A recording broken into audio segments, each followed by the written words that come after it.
পৃথিবীতে এমন কিছু জায়গা আছে যেখানে মানুষ গেলেও আর ফিরে আসে না।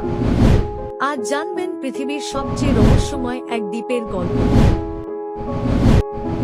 ইতালির কাছে একটি ছোট দ্বীপ আছে, নাম ভলগোরিয়া আইল্যান্ড। লোকেরা এটিকে বলে গোস্ট আইল্যান্ড।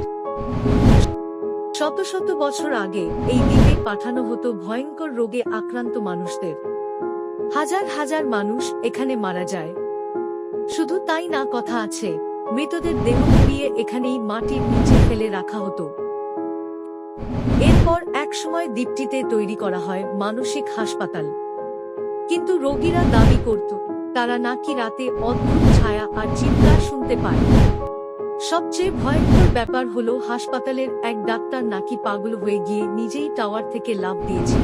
আজও স্থানীয় জেলেরা এই দ্বীপের কাছে যেতে ভয় পায়, কারণ তারা বিশ্বাস করে এখানে এখনো মৃত আত্মারা ঘুরে বেড়ায়।